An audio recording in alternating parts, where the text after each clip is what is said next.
Is it? Because all these things are here today. And the only thing that 2-minute video does is change every single part of global business, culture, and society. Whether it's your professional lives, your personal lives, your businesses, your countries, basically, and so on and so forth. So the first thing, basically, when we're having a look at the future to realize, basically, is that the old rules no longer apply, whether that is in business or in life. As we look at the future, we already generally understand that we are moving today faster than we did 10 years ago. So the pace of societal, business, and cultural change today is faster than it has ever been. By 2030, it's going to be moving faster still, which means we're accelerating in terms of global change and local change, which from a personal and professional perspective means that you have less time to predict the future. Understand what that future could mean for you and adapt to it. And that's an issue. This is why globally, more people around the world are anxious about the future than ever before. This is why businesses are now undertaking the process of creative destruction, where they are literally trying to destroy and disrupt their businesses from within because they know that they are going to be disrupted either by themselves or by someone else. The future is also more complex.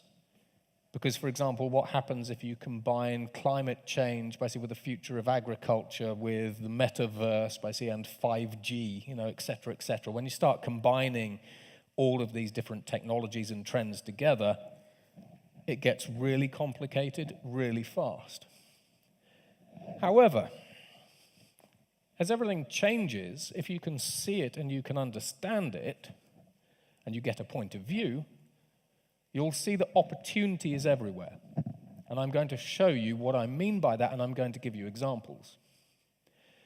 Now, organizations like ARK Investment estimate that emerging technology will destroy over $50 trillion worth of global GDP.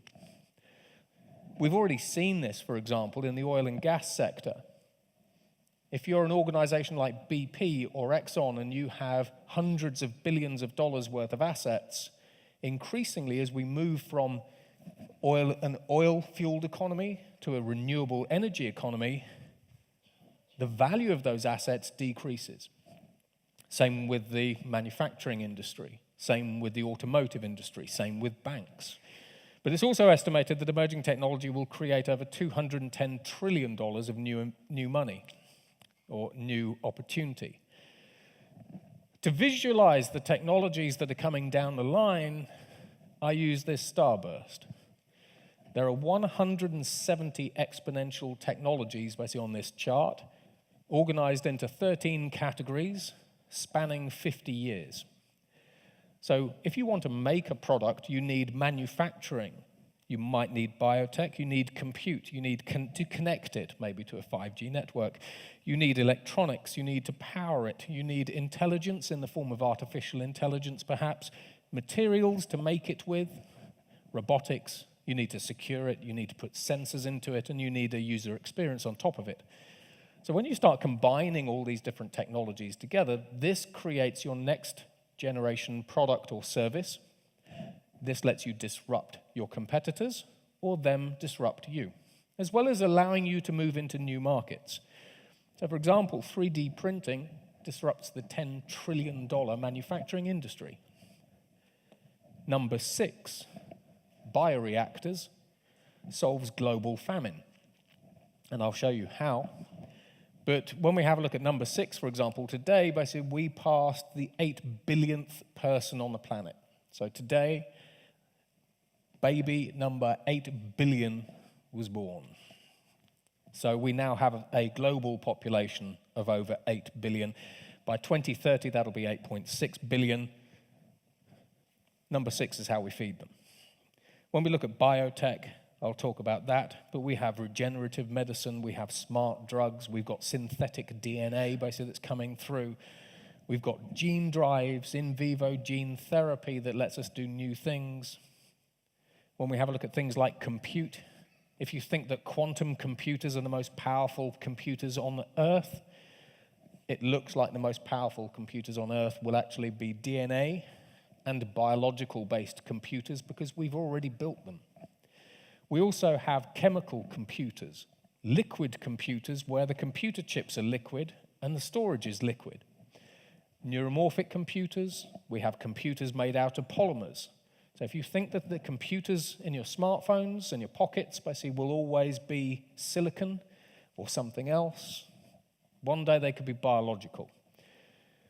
Reconfiguring electronics, energy, huge amounts of investment based going into energy. When we have a look at artificial intelligence, we've already 3D printed an artificial intelligence. We've also created an artificial intelligence out of DNA.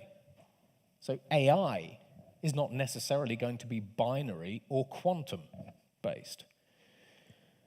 Robots, security, user experiences, memory transfer, we've already done that. Memory uploading, we've already done that. Virtual reality, we've stepped way beyond virtual reality. Holodecks basically are being made by organizations in America and so on and so forth. But this wheel is actually in the codexes, so you can have a look at all these different things. Molecular assemblers. Toyota have been using molecular assemblers, which are viruses in their case, to make the latest lithium-ion batteries for their new electric vehicles, and so on and so forth. So we already live in science fiction times, but when we actually have a look at the industries that are being disrupted, they're all being disrupted. Agriculture. I have a surprise up my sleeve later, but we can grow crops in vertical farms using 100% less potable water because we can extract water from the air. These crops are organic, 8 times the yield, 350 times less space they take up, and you can grow them in any city, so they're more sustainable. They're also guaranteed because these crops aren't going to be destroyed by drought like we've seen across Europe and even here. When we have a look at construction in the UAE, we are about to 3D print an 11-story skyscraper. When we have a look at the energy industry, we're obviously moving from fossil fuels to renewable energy, nuclear energy, hydrogen, and so on and so forth. But this is part of a $92 trillion shift by the year 2050. When we have a look at financial services, we have banks moving to Bank 4. We have fintechs that are essentially just current banks, but with fancy user interfaces. We have decentralized finance. So if any of your children use Roblox, Fortnite, or Minecraft, Fortnite has 350 million users. They make 95% of their money from microtransactions. So that's your children buying skins and avatars and equipment and that kind of stuff. Using decentralized finance, Fortnite could say to your children, would you like a savings card? Would you like a credit card? Would you like a mortgage for your virtual reality land in the metaverse? So ironically, the future competitors to banks could actually be the game platforms. And we actually have conversations about that basically with organizations like the SEC and so on. When we have a look at healthcare, we have a technology called CRISPR. We can go into your body, put you onto an IV drip, a genetic engineering solution, clips out your bad gene if you have an inherited genetic condition, clips in the good gene, you no longer have it. So we've already performed in vivo genetic re-engineering in patients. We did that years ago. We can also 3D print human organs. We also have universal organ transplants coming through. So when we have a look at biotech, by the year 2028, we will be able to add more than a year's worth of life to you for every year that you live, which means that these developments in the healthcare space start putting you on course to living to over 100 years, where 100 is the new 60, where by 2050 we could be extending the human lifespan to 125, which fundamentally changes things like wealth management, estate planning, pensions and savings and everything else.